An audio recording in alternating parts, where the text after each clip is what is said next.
Welcome to the Mandela Rhodes Foundation Podcast, under the auspices of our founding patron, Nelson Mandela's dream to build exceptional leadership capacity in Africa.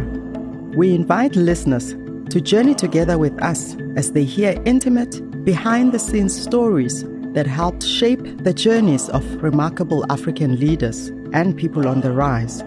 The Mandela Rhodes Foundation Podcast is a platform for authentic and personal narratives of what it truly takes to rise to leadership with a uniquely African lens across a range of topics.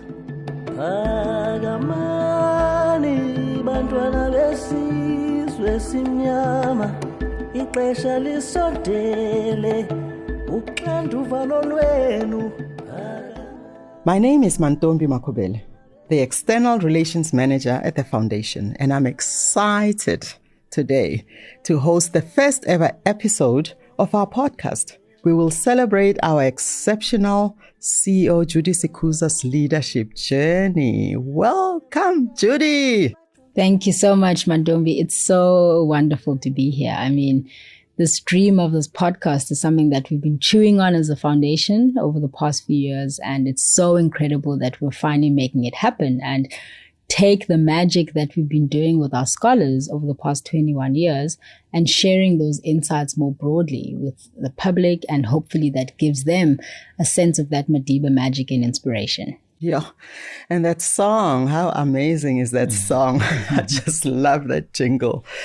So before we jump in, I think it's important to start with something that, has formed part of our culture at the MRF, a check-in on your well-being.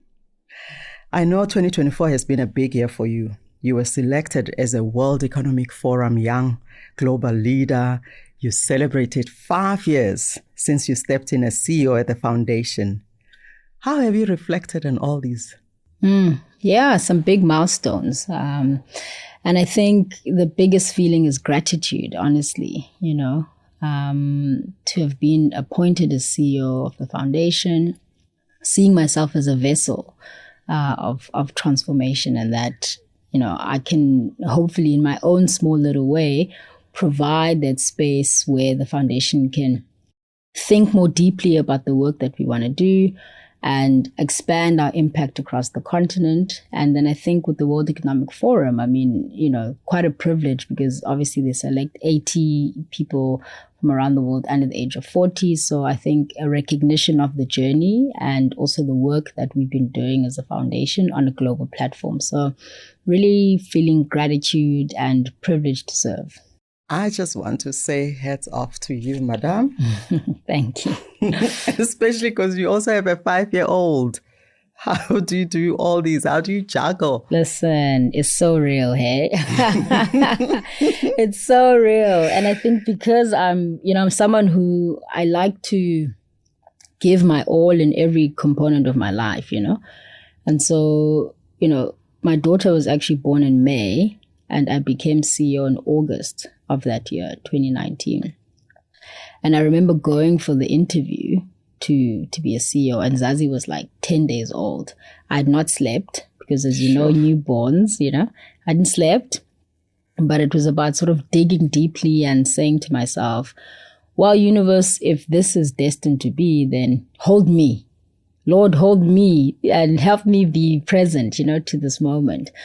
And so I see my journey as a CEO quite aligned actually to my journey as a parent, because these are two roles that are fundamentally like unravel who you thought you were and call you to step up and mature in ways that I think were very difficult for me in many ways, So it is still a process, but I think I'm at a place in my life now where I'm really sort of thinking about how do I be as present as possible when I have Zazi?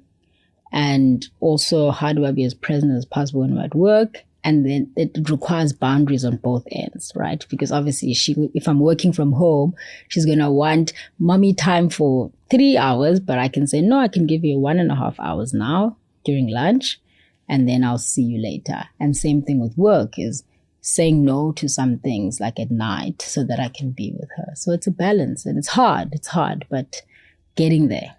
It is hard. Coming from one parent to another, it's very hard. Although I'm not a CEO. So yeah, still hats off to you. Thank you. So Mantombi, I guess in the spirit of MRF, how are you coming in? I'm taking a deep breath because I'm coming in grounded, feeling humbled actually to be doing this interview with you, my leadership, as I always call you. I'm eager to learn from you. It's always such a privilege, such an intellectual feast and a spiritual one whenever we get to sit together. And I know I'm not speaking for myself here. I'm speaking for the entire Mandela Rhodes community. And I hope our listeners today can also enjoy the lessons and insights from our conversation. And to kick us off, I'm going to start from the beginning. We're going back to your roots. I do understand, that you became CEO at such a young age, and I'm looking forward to that conversation later on. But right now, I just want to start at your roots. Can you tell us a bit about where you were born and some of your most vivid childhood memories? So I was born in 1985 in what at the time was called the Old Transkei.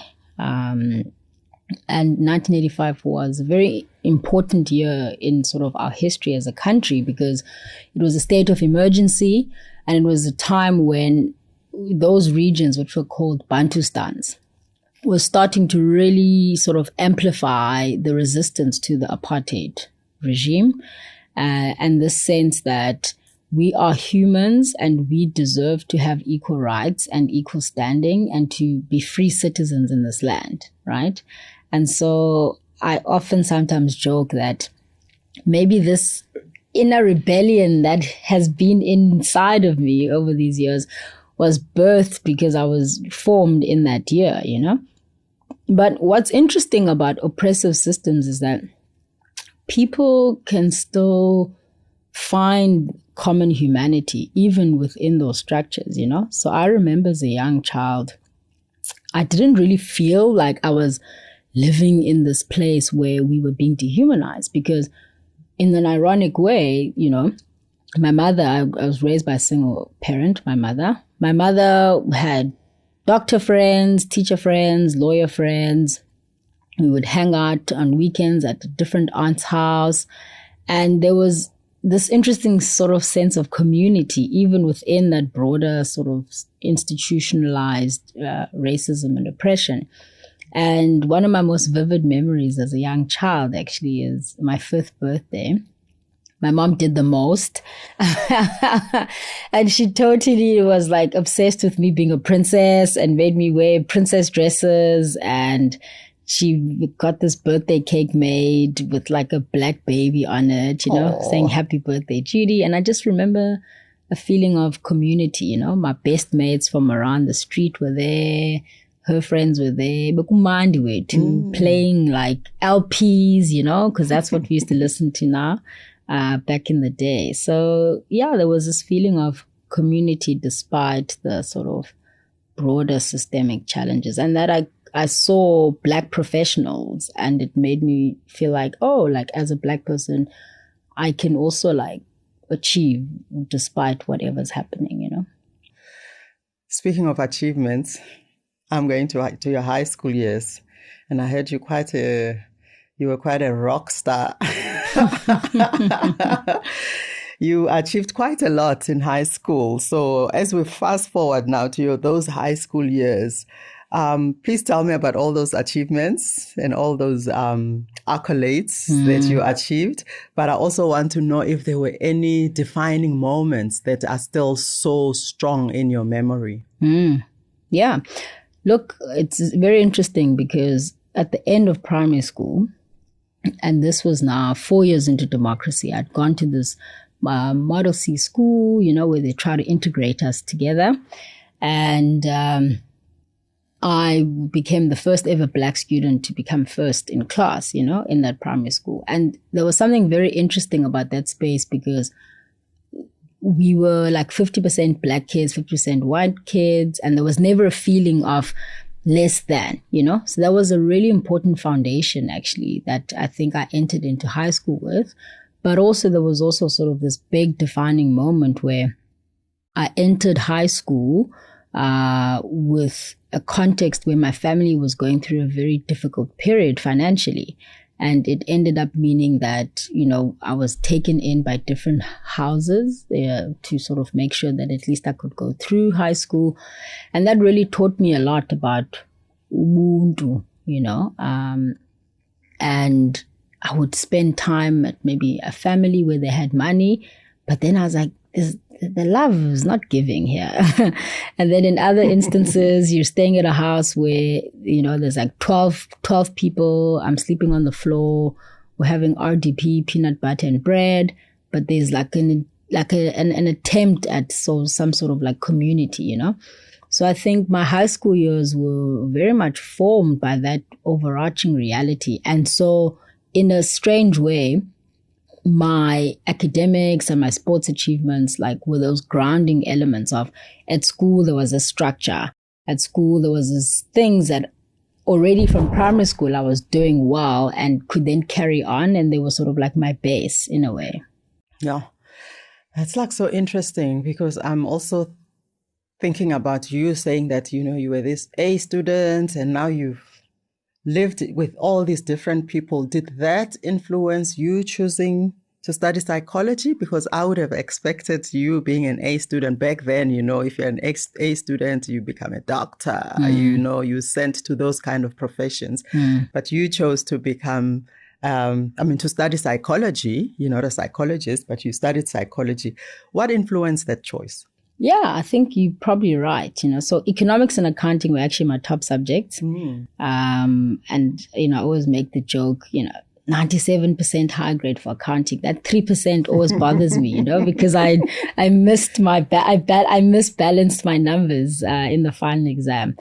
So especially given the financial context of my home, economics and accounting would have meant BCom, KPMG and all those guys were ready to give you scholarships. But I was always drawn to this sort of idea of, how do we understand human beings? How do we understand social dynamics? How we create our structures? And so I think, to an extent, my sort of upbringing informed that. But even when I was young, my mom usually makes these jokes when she would have her parties, like when I was like maybe 5, 6, whatever, her friends are around and they say, "Oh, I'm an accountant." I say, "What is that? That sounds boring. Why would you do that?" So I was always this sort of like inquisitive child, even from the beginning. I always wanted to know more.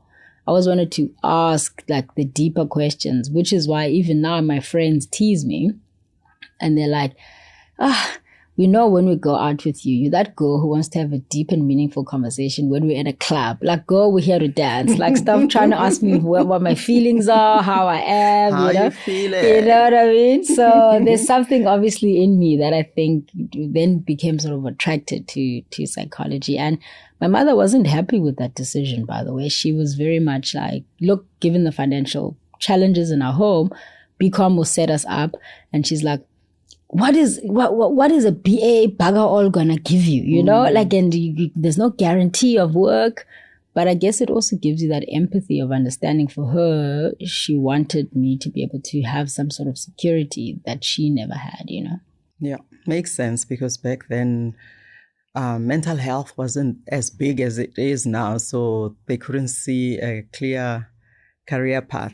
But you could see it for yourself, We're going to talk about, your inner self, because it looks like even back then you were still connected actually to your intuition. And we're going to talk about how you've developed that later. So now we are in your university years, and like many young people on the continent, you are away from home. You're finding yourself, you're going through a sense of becoming. Did this period of exposure to different cultures, plus I'm sure that psychology helped, and all these ideologies and people, did it come with an aspect of unlearning and learning about yourself? 100%. I mean, when you get to university, your world expands in ways that I think you only know when you're in it, So we had students from different parts of the continent. Even we had international students there. people from different socioeconomic backgrounds.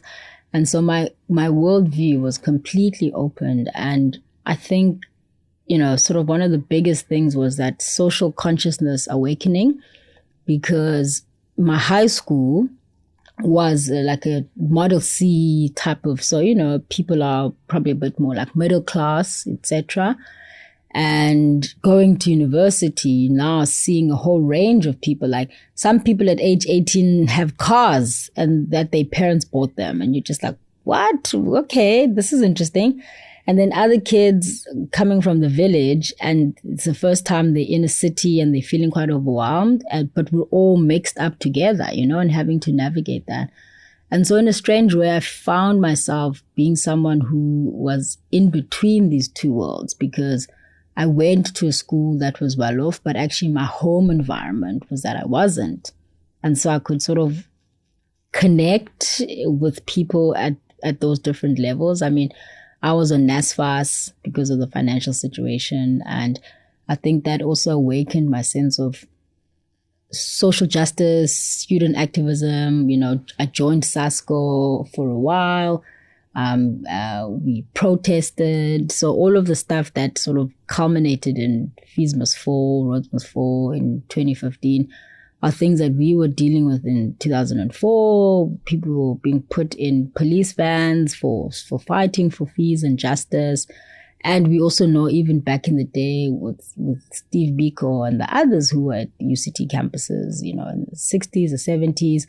So yeah, I think it sort of connected me to that broader social structure and journey of justice, and how we can create a world in which people can feel like they're human beings despite their sort of financial or social status, I'm going to ask this one. Were you those students who were eating tinned fish with mayonnaise, or were you the students who were going to KFC regularly? That's so funny. I stayed in res. So we, as NSFAS, they used to have a little token for us where we would then go and you click there for your meal. So yeah, the tuna and the KFC sound like those girls were girlsing, because I was eating res food, man, and that was what it was, At least you were fed, Okay, all right. You seem to be quite spiritually attuned. When did that start? Did it also start at varsity? No, probably, I'd say maybe my high school period, when, I was taken in by these different people in different homes. A lot of them were actually like Christian inclined. So, we'd go to church, and there was that sense that even though I might not have like a physical home, that there was a spiritual home, and that the church was sort of providing that. And then at university, when I was doing my psychology degree during the day, in the evenings, I actually went to Bible school. And so I have like a Bible school diploma, and there was sort of maybe a question about whether or not I would integrate psychology and Bible school and maybe go into ministry. But I think a part of being in university and engaging with all these different cultures was, I was having like Muslim friends and Hindu friends and atheist friends and agnostic friends, Jewish friends.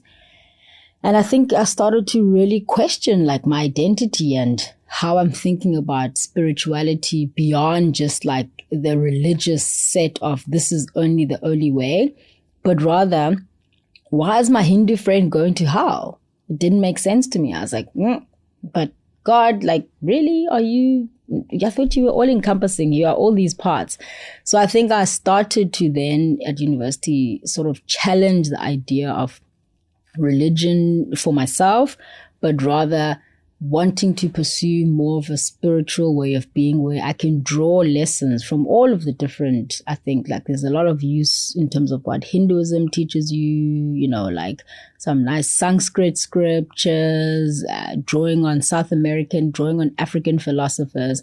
So I'd probably say, I'm grateful for what my religion did in holding me during those difficult times when we didn't have a home.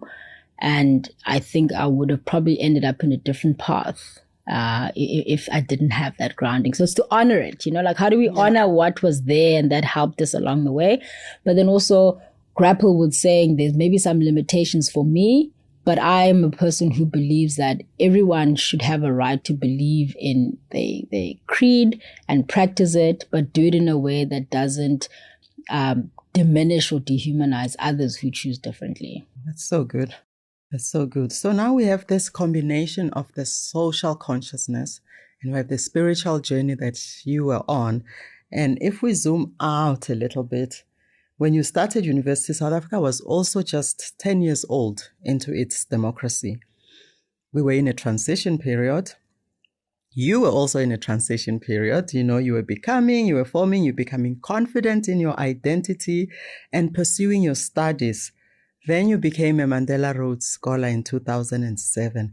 How did you make sense of all that was happening around you, and what drew you to apply for the scholarship? Look, I think it's important to maybe be honest about this, because the younger generation, and understandably so, are quite upset about the sort of Mandela and post-Mandela sort of democratization of, who we can be as a country. And me, I drank the juice, I was rainbow. I was the rainbow. I'm a rainbow girl. Unicorns, rainbow. I'm unapologetically a rainbow girl. But I think it's important to unpack what is that understanding of being a rainbow girl, because I think sometimes people can make comments in hindsight without understanding what were the dynamics that you were managing in that moment, So one of the key things for me that drew me to applying for the scholarship was because it was saying we as a continent come from a colonial history, Rhodes. We as a continent come from a post-liberation reality, Mandela, right? So every country on this continent has gone through those dynamics. And now the scholarship is saying, how do we genuinely build the rainbow? Because actually we want the rainbow, but how do we genuinely build it in a way where we grapple with the past in all its imperfections, do the healing work, do the accountability work, do the work of reckoning, and also to say, what do we need to let go of and to allow for the new to emerge? And then capacitate the next generation of young people with education and leadership skills that can then build the bridges across divides.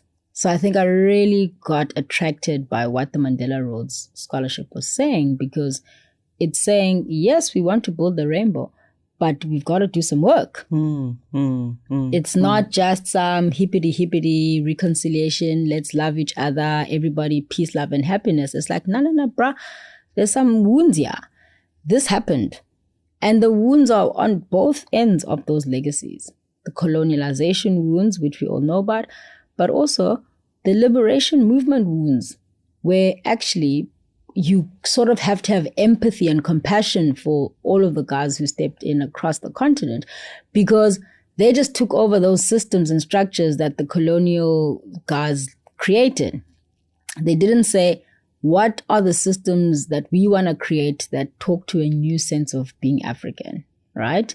They just took over those structures, and that's why the corruption, the greed, bringing in your friends and family. It's like, how do you have empathy and understanding that they didn't do the psychological, spiritual healing work? And so for me, I like what Mandela Rhodes, and I was attracted to it because it was saying we have to do the inner work of understanding our history as a continent, and then really doing the work to heal, to be able to reimagine a new possibility.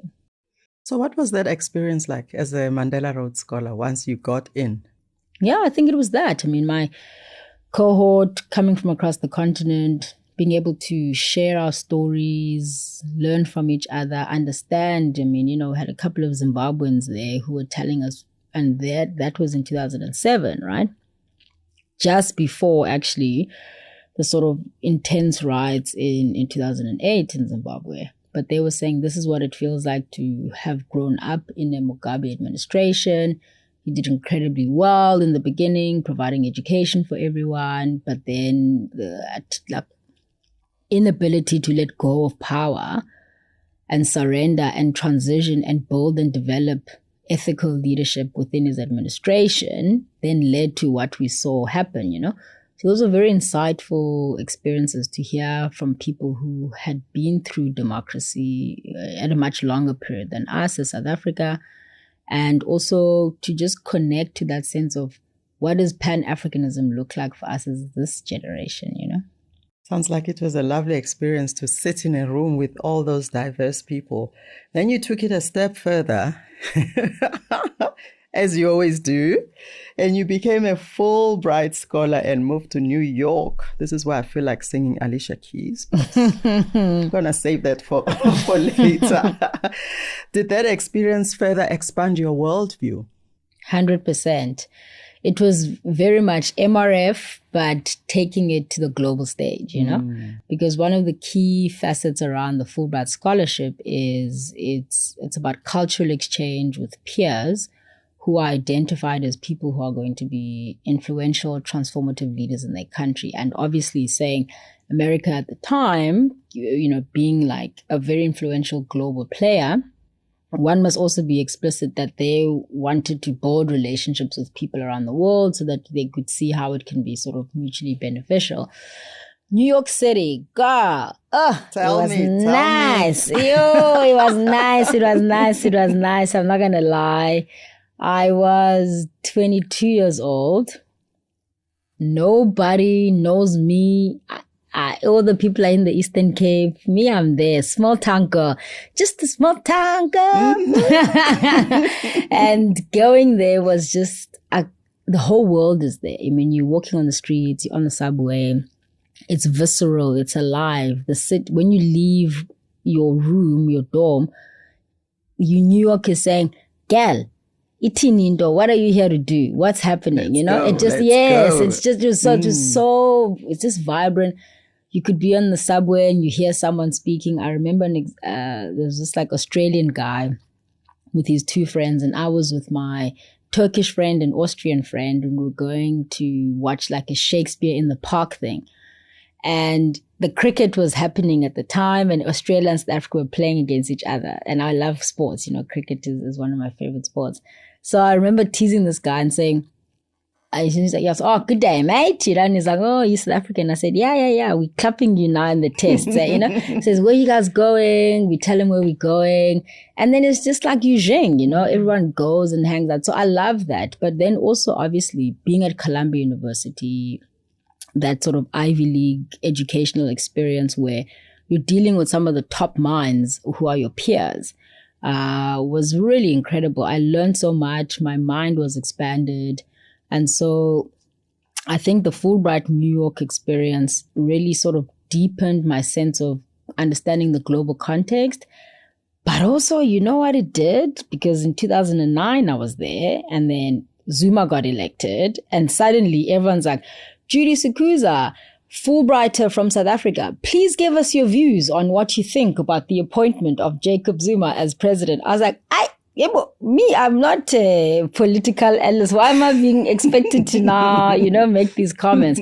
But it sort of forced the issue where I was like, well, I actually need to read up a bit more and keep in touch with what's happening at home, understand that even in America, people are actually interested in what's happening. There's this deep connection to South Africa and Mandela. And so it forced me to sort of, I guess, build my diplomatic muscle, because wherever I was now, at the end of the day, you're a Fulbright scholar from South Africa, and they're expecting to hear views about what's happening in South Africa. Sure. Wow. I think I'm going to drink some tea here because it's about to go deep.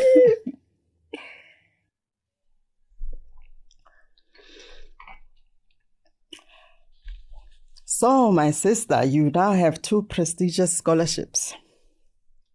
And you're boasting like this impressive educational background. But you found yourself struggling to find work when you came back to South Africa, and you were sleeping on your friend's couch. How did you come to terms with this journey, this part of your life? How did you manage through this challenging time? Yeah, it was very humbling. Because of course, you're sort of raised in this sort of neoliberal capitalist society that we live in. You do well at sports, you do well in leadership, your academics, you get all these scholarships, you're set. Cut, paste, go, So I came back to South Africa in 2010. It was during the World Cup. And I was sort of also okay to just waka waka a little bit and just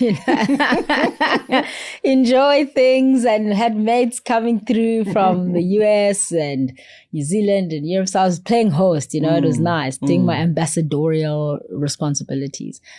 And then once all of that hype ended, I was like, babes, it's rejection after rejection. Nothing's coming back. And suddenly the shock of, but come on, not me. I mean, what more do you want in this paper, And so I think it was very humbling and quite an important sort of formation of understanding that, even if you have everything on paper, life might not come through like you want.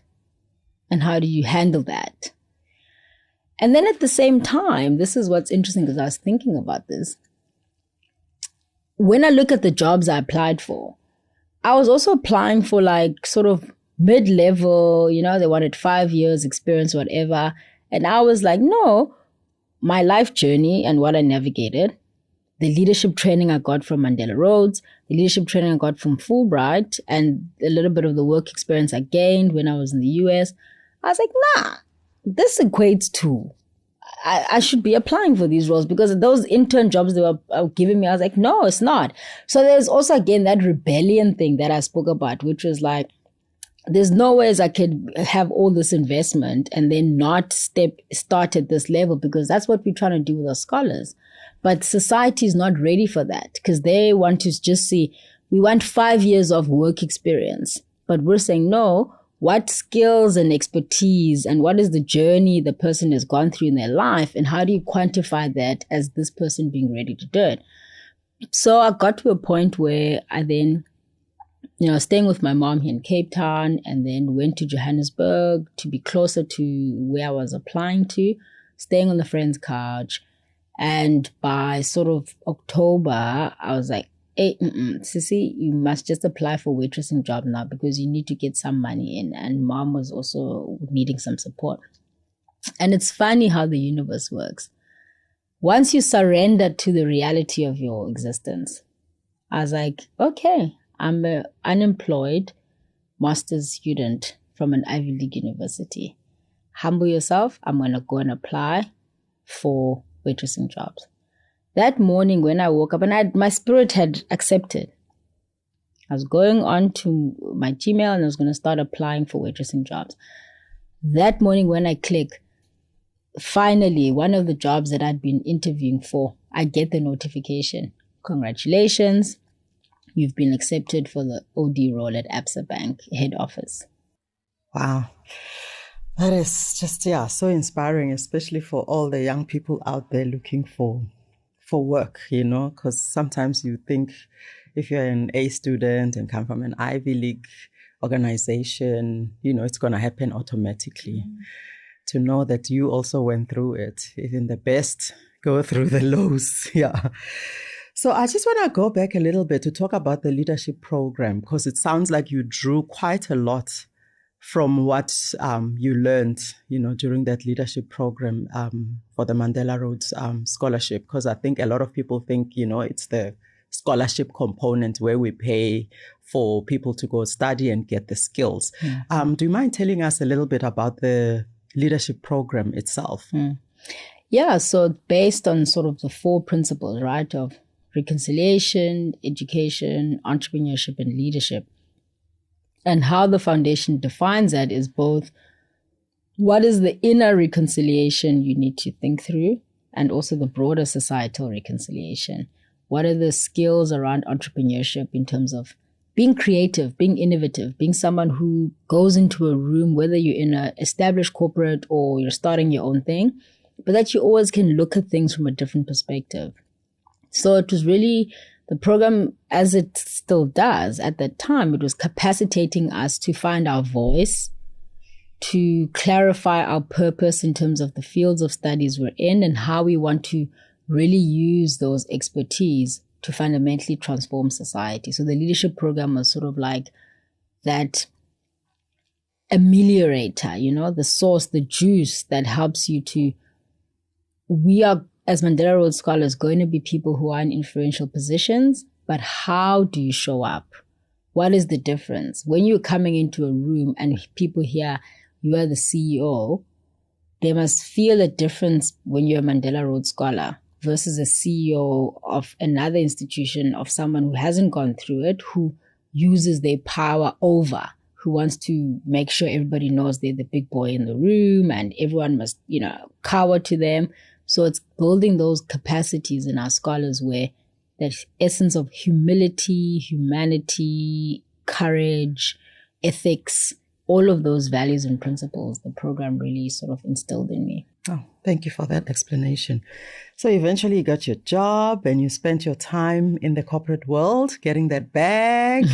Yes, sister. And you are living that high life in Joburg. I've lived that life and I know it can be quite intense and quite materialistic as well. What was your experience like? I loved it. Because, you know, coming back from New York, I said, okay, if I'm going to come home, where do I want to live? And it was like, Johannesburg is sort of like the closest to that, right? People from across the continent, high energy place, you know, and that's where it's our concrete jungle where dreams are made of, you know? So ABSA's headquarters was on Main Street in town. And I was looking for accommodation in and around that so that I could be nearby. I had this fantasy like, ooh, just like New York, I'm going to like walk to like work. I'm going to be that girl in my heels and my like suits vibe, you know, like Jessica Pearson, going to kill it. Yes, girl. Yes, girl. And so I found this apartment. It's called Main Street Live. It's now the precinct, which is called Maboneng. And at the time, and this was on Fox Street, people were saying, you live in town, like as in CBD, Johannesburg 2010, CBD, like, it's, you know, it's dangerous. Like, what are you doing? And I was like, no. And so there's a couple of us, I mean, interesting, like artists who live there, people in corporate. It was these young 25 to 30-year-olds who wanted to like, be part of something new and rejuvenating and energetic, you know? So I enjoyed my time in Joburg because, I mean, you know, I'm not going to name drop, but there's a lot of people that we now know who are doing quite well out there in like the arts and music. They were my neighbors. They were my mates, you know? And it's always good to, when I see them now and I'm like, hey, bro, see you're doing well, you know? So Joburg was fantastic. My time in corporate was very educational. At the end of the day, you know, we might want to create a new system, but you also need to understand the system that we're in. And it was like, for me, the one thing I respect about corporate is they're clear. They're like, I'm here, I'm making money, and we're going to compete with these guys. Whereas, and it's, you know, it might be unpopular, NGO sector, we pretend. We here, love, peace, and happiness. Everyone's working together. But actually, it's the worst backstabbing because everyone is fighting for the same resources. Everyone is we want to be the best in gender-based violence. So we're going to attract all of the international donors in gender-based violence. And we're not going to bring anyone together in that space or whatever sector it is, or whatever like topic you're dealing with. So I think that has been interesting for me, where I sort of appreciated the honesty of corporate. It was like, nah, this is what we're here to do. And at the same time, I actually found my experience both at ABSA and Investec very informative in terms of where South Africa was transitioning into, because my role was, you know, was organizational psychology background, helping the business to think about its leadership development, executive coaching, strategy, change management, team dynamics, but also how does it think about itself as a business within society? So when it comes to hiring, we would say to the senior executives, my friends don't want to bank with you because the senior executive is still white and it's white male. Nedbank is transforming at a senior level and the medium. So that's where they're going to go. So then you start to bring facts like, I remember the 2011 census came out and they said the biggest growing population of sort of like the next generation of wealth is like middle class Black people. So how do you as a business think about how do you make sure you're banking those people in 10, 15 years time because you want to make business, but that you also demonstrate a genuine intention internally to actually transform, to build Black talent from the beginning, right? So I learned a lot about fighting for creating a culture where people don't use the excuse of, yeah, but like we're a meritocracy, hey? And like, it's not our fault that, like at university, the accountants are all, like the white boys. So, well, then start your CSI from the beginning, then go to high school. Support the young Black girls and young Black boys in high school who are academically talented in the spaces that you want.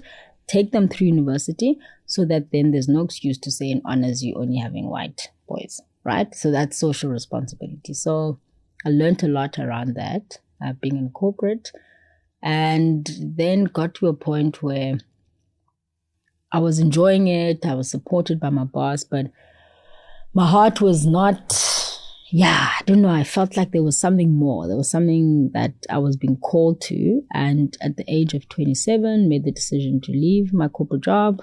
I was living in a penthouse, enjoying my soft life. My mom thought I was crazy. She's like, I'd also just bought her a house and, had that bond that I had to think about. But again, maybe that spiritual stroke rebellious part of me was like, no, I feel like something else. I don't know what it is. And I think a lot of times people struggle with feeling called to something, but wanting the answer for it now. But it was like, I need to let go of this thing because I know it's not where I need to be. Even though I know I could have stayed there, succeeded. But spiritually, it was like, I'm being called for something. But I didn't know what that was. And that was very scary, that jump. But I also knew like, at the end of the day, if after a year this doesn't work out, I can always go back to corporate. Corporate's always going to be there, right? Yeah, so that's when I made the leap. And then, MRF sort of emerged from that. Wow, we're so glad that you followed that voice. We're very glad and grateful, actually, because now here we are sitting and talking, right? And we're celebrating 5 years of you being CEO of the Mandela Rhodes Foundation. So before you take us through that journey, we have to also reflect here on the fact that you didn't start as CEO, you started from the beginning again, like right at the bottom. And as Drake sings it, who's going to start it? Are you going to do it? Starting from the bottom, now we're here. Hey, now we're here. Oh, tell us about it. How was it to start from the bottom? Yeah, I mean, my journey with the Mandela Rhodes really is it's 18-year one, right? Because after my year in residence, I then interned with the foundation while I was waiting to go to the US because the term there starts in August, September. So that was an interesting experience. And then when I came back from the US, I chaired the Alumni Association, so got my fingers wet. And so by the time I then made that bold decision, I decided to move back to Cape Town. My mom was here, so I thought, okay, there's home base. And I was just visiting the foundation to say, hi, I'm back as an alumni. I'm sort of consulting now, freelancing, if you know anyone who wants the following skills, leadership development, coaching, change management, etc.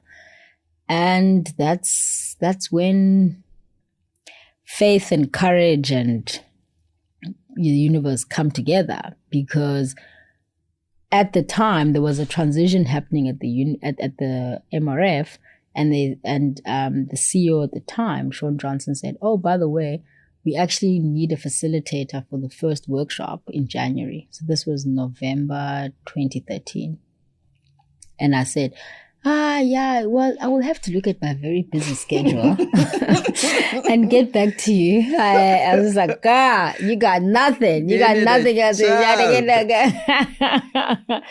So I facilitated the first workshop for the class of 2014. And then I became part-time program manager, where they wanted me to sort of carry through with the cohort for the year. I was also then consulting with an organization called RAYOS, which is a social change initiative helping stakeholders from different sectors come together to try and sort of solve problems, So I found that space also very educational.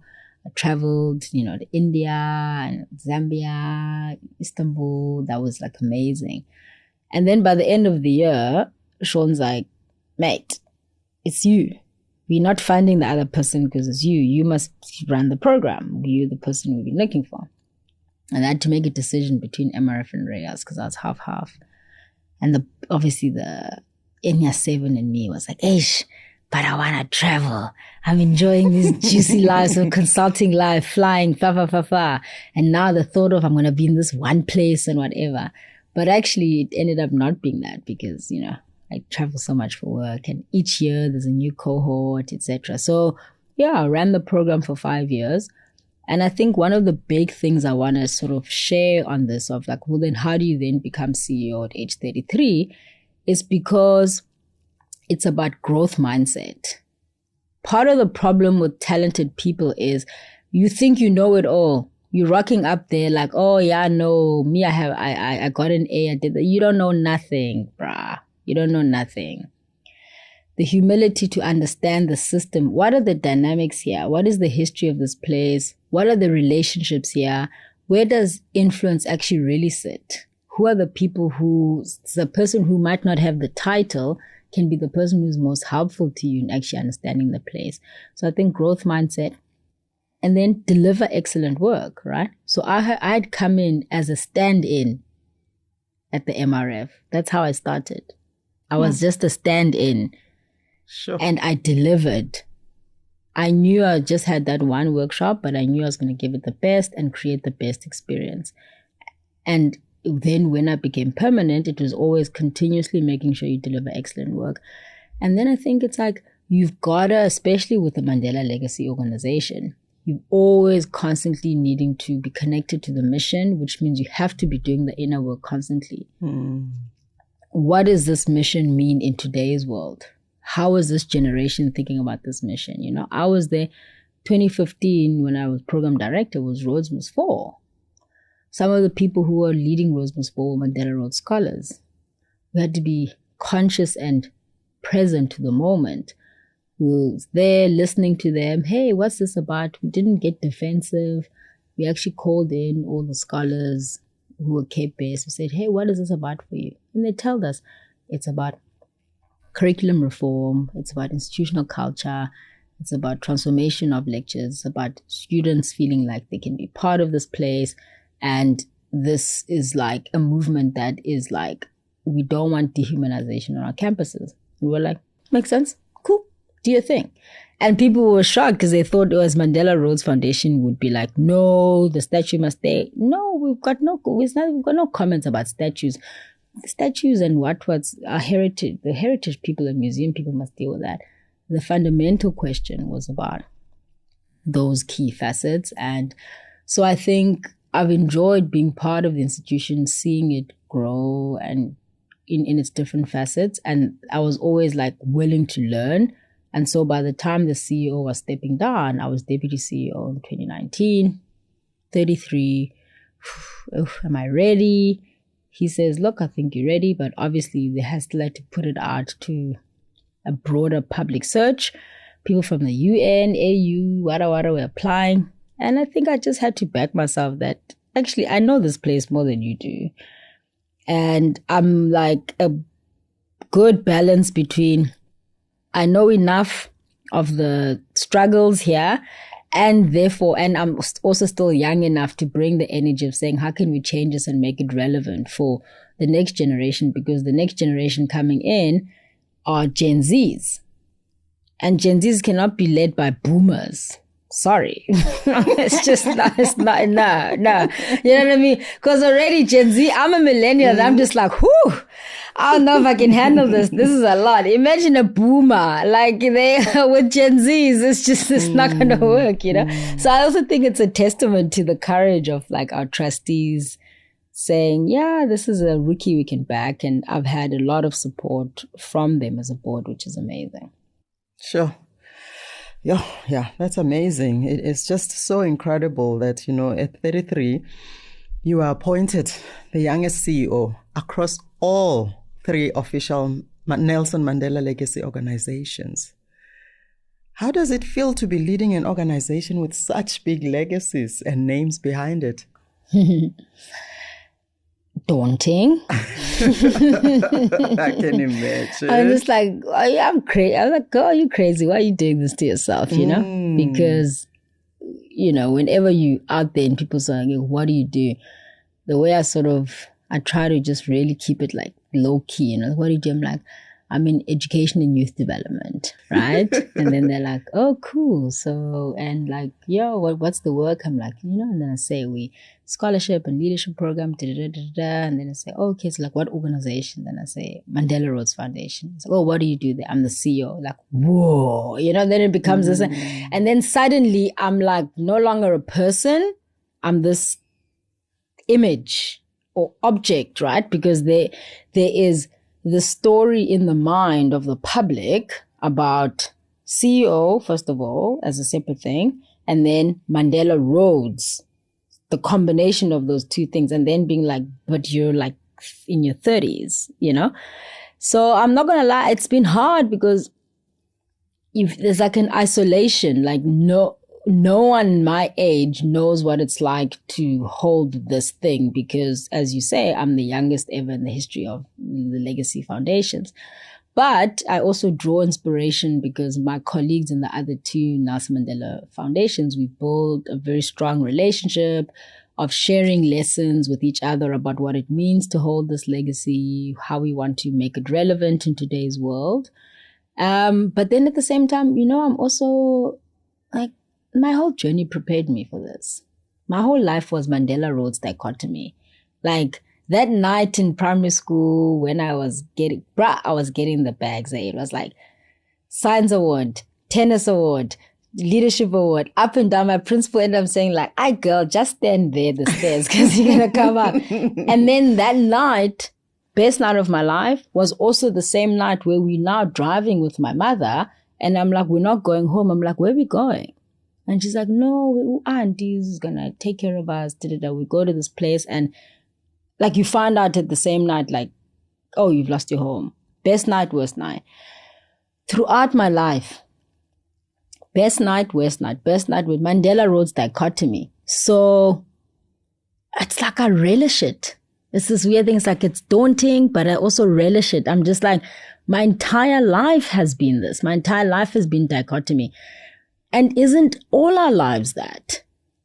Yeah. All our lives is the light and the shadow. Like if we're not having these honest conversations, like as friends or as colleagues or as family members, about saying you can have the best and the worst happen at the same time. And that is what life is about. But the key question is, how do you dig deep and sort of allow the spiritual lessons that are you being called to? Because that's when you then can step into sort of the next level of depth, you know?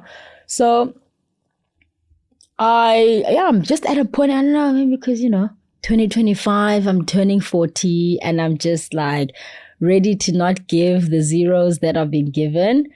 But I'm at a point where it's like that voice in my head, that noise of overwhelm and this is a lot and, I'm like getting to a place where I can hold the enormity of what it means and people's response to it, but actually not take that on. That's not my anxiety to take on. Like when people are like, oh my God, it's Mandela Rhodes. And then it's like, no, let's talk. Let's talk about it. What does it mean for you? What is it bringing up for you? What are the tensions that it's bringing up for you? because then that helps me to also feel like I can connect with people in the real way, in the way that we do with our scholars. Is the tension between Nelson Mandela being the liberator and Rhodes being the oppressor or the colonizer? Do people want you to explain that relationship all the time? Like, why is Mandela associated with Rhodes? Yeah, 100%. But I think the thing for me that maybe will not be popular is it's less about those two historical characters are mirrors to us, right? They mirrors because I'm going to react to something because there's something in me that's unprocessed around that, right? So for me, what I find more interesting is like, what does the combination of these names bring up for you? Instead of getting me to answer for them, to them, getting me to solve their discomfort, right? Because they see it and they have discomfort and then they want me to solve it. I'm like, well, I mean, I have an answer to it, but I'm more curious, what is it bringing up for you? And then you learn. People say, yeah, because, my mother is still living in a shack 30 years into democracy, and Mandela had promised us that these things should not exist, and he partnered with the white people, and the white people are not moving, they're not shifting, and the dynamics there. Great, beautiful. Now we can work with that, because you're telling me what is your lived reality that makes these two names not be that, and therefore it motivates us in our work to say that is the point. That was why Mandela agreed to this. He already had 2 foundations. He didn't need another foundation. But it was the deep spiritual work that he realized the continent needed to do to heal the legacies of these 2 histories of colonialism and liberation movement. Because at the end of the day, the pain left from colonialism and the pain left from liberation movements must both be addressed. I mean, I went to Ghana in 2016 and I'd read up about Kwame Nkrumah and Ghana being the first, liberation, nation in the continent. I was so excited. I was so disappointed. The roads back there in Eastern Cape, where I come from, are more tarred than some of the roads I went to there in Accra. I was like, I can't Wakanda. What's happening? What's happening to my nationhood? Like, what is it? And then I didn't know this, and I visited the Kwame Nkrumah Museum. I didn't know this part of the history. I just knew Kwame Nkrumah, liberation, Wakanda. There were 5 coup d'etats. He was kicked out with a coup d'etat, And then you look back at all of the other stories across the continent of these liberation movements, and then what happened? People being in positions of power for years. I mean, there's people who've been in presidents since before I was born, and they know who they are. I'm not going to name you. You know who you are. So those things, those realities, those elements are also the liberation history realities. And so we have to, in thinking about how to reimagine Africa and this next generation taking on the effects of this, we have to face both. Can't just focus on one, because the 2 are combined. They're intertwined. And we're trying to figure out what is the third way out of those 2 legacies that builds a more just and humane society. Yep, that's what we're trying to do. I think this then, the next question that I want to ask you, you've sort of answered it, but I'm going to ask it again because I'm sure you might have other examples. Because as a CEO, there are moments of reckoning where you have to make tough and unpopular decisions. You've spoken about how, people will ask you these tough and unpopular questions, and you've answered it so beautifully. But how do you reconcile and overcome this thing where, as a CEO, now we're talking about the nitty-gritties, you're a CEO of the organization and someone is not living up to the values of the organization? Yeah. I'd say probably the toughest bit for me in leading has been, how do you make an unpopular decision and on what basis? And for me, I've gotten to a point where if we use our values as the decision-making matrix, then it can stand the test of time. Because at the end of the day, if you're making it out of, it's going to be I'm going to be more popular if I do this because the people are going to like this version. Bruh, where's the decision matrix? What factors were in front of you? Who did you consult, And so I know with a lot of the toughest decisions that we've made as a leadership team, and obviously as the sort of head of it, the board has always been consulted. We try to bring in external advisors on that particular issue. And so there's an integrity in the process that I'm very proud of, while at the same time, in the earlier parts of my CEO-ship, I really took it hard when I knew we had made a decision that is not popular, but that is fair and is just. Because sometimes you can make a fair and just decision, but it's not going to be popular because people are expecting you to, but you are there, you're a young black queer CEO, you're supposed to be there wakandering for us. I'm like, mate, I am, but also I'm not going to make a decision and punish someone because you need me to punish them. We have to look at the facts and we need to look at our values, and we've got an investigator and we've got whoever, whatever, and this is the outcome.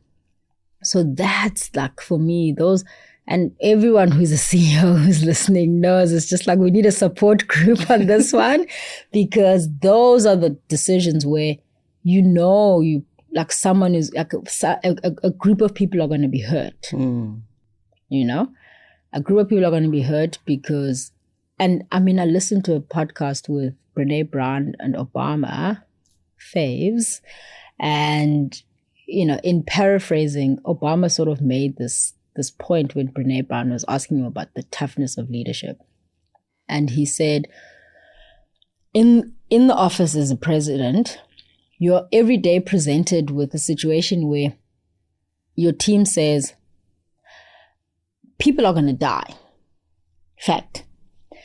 Now, the decision-making process is it 1 million people that are going to die? Or is it 200,000 that are going to die? But people are going to die. And if you want to step into the highest level of leadership, obviously with him is dealing with death, but it's that sort of similar analogy of what is the best decision-making process where if 1 million die, actually the ironic thing is this, and he alluded to this, when the million die, you're more popular because you're not upsetting too many people.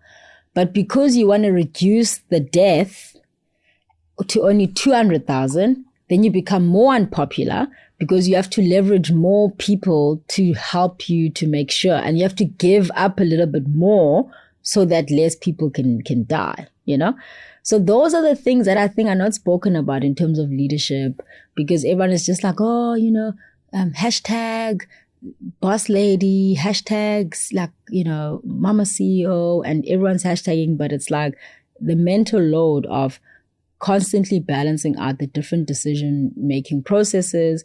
But for me, it's tap into your senior leadership team, tap into your board, tap into your friendship support structures. My therapist, spiritual guide, oh my goodness, without her, I don't know where I'd be. So it's important to have that support structure. Okay. The World Economic Forum is meeting this January, where global leaders will come together to address key global and regional challenges. In 2024, you were selected by the World Economic Forum as a young global leader. What has that experience been like for you, and what do you hope to contribute to this global forum as a young African leader?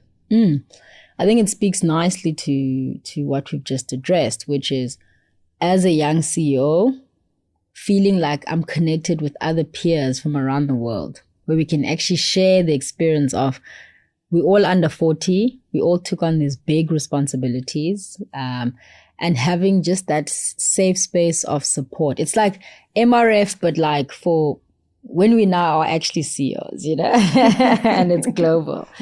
So I really love that. But I've also enjoyed being in the platforms where they give us this research on what are the key trends in society. And, the World Economic Forum Global Risk Report that came out this year named polarization in one of the top 3 risks. And so the what do I want to contribute here links perfectly to what we do as MRF.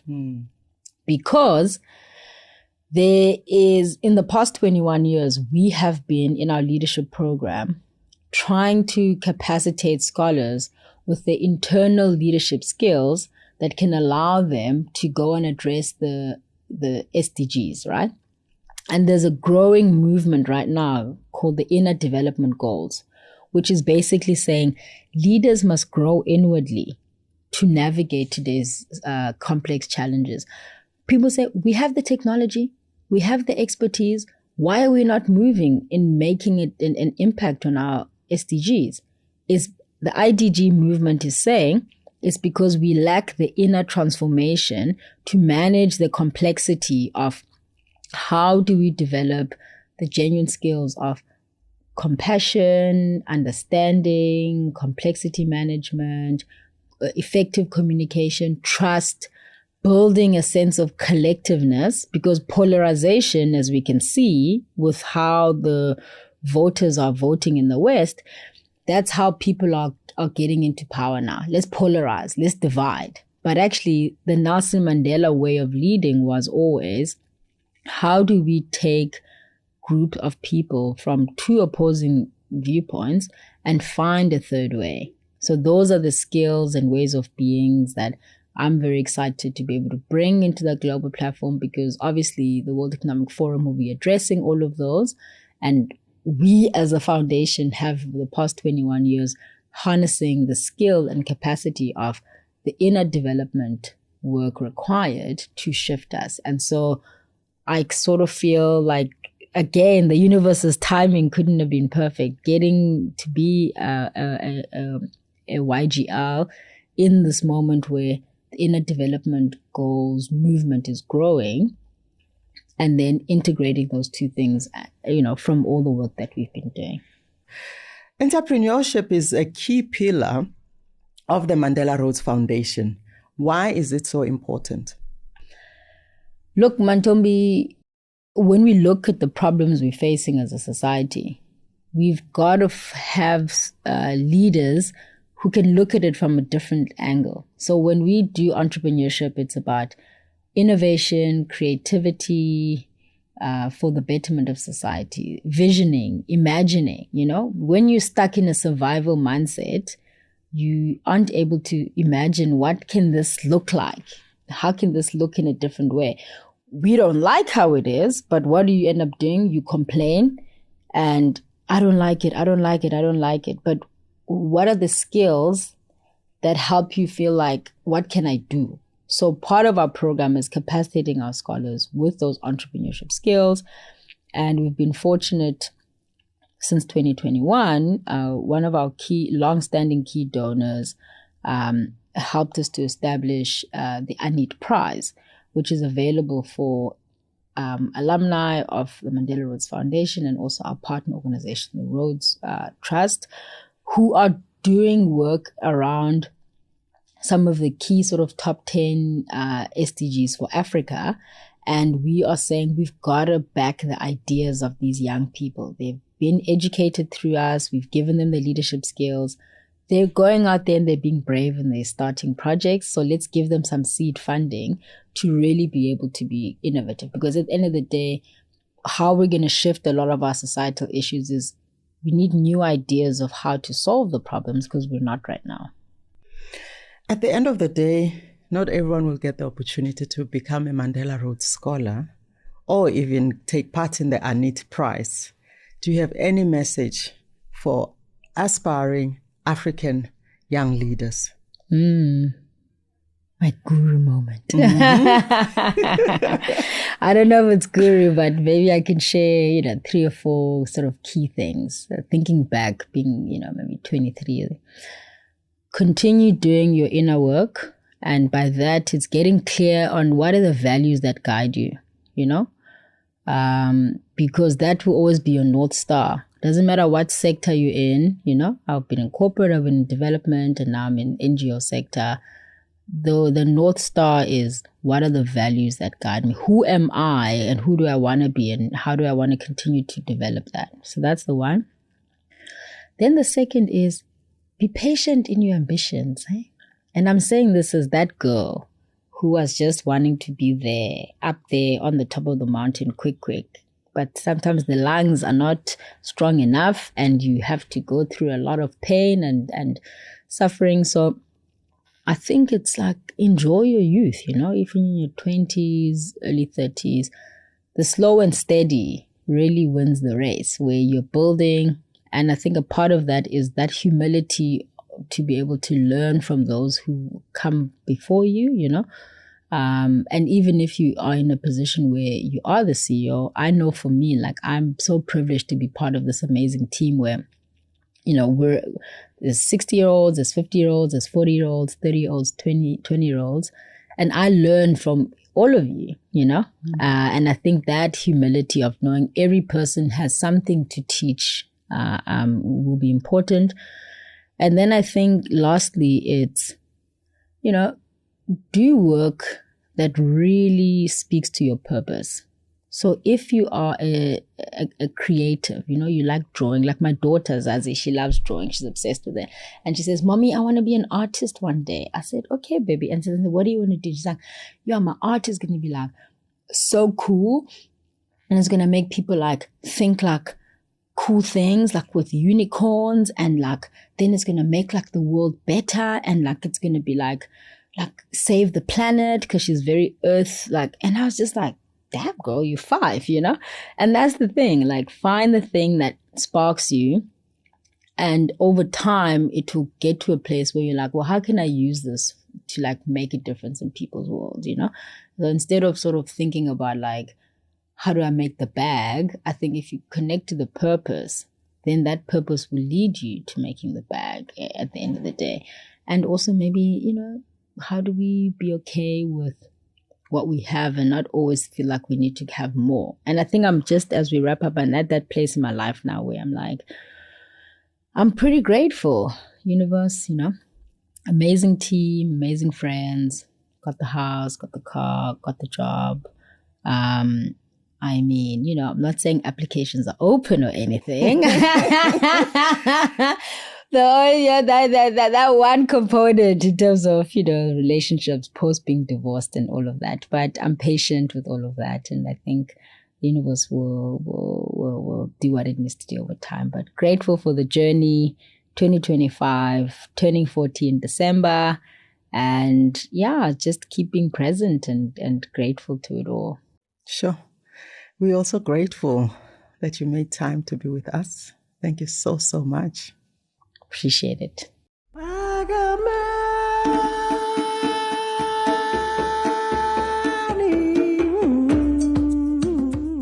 Thank you for listening to the Mandela Rhodes Foundation podcast.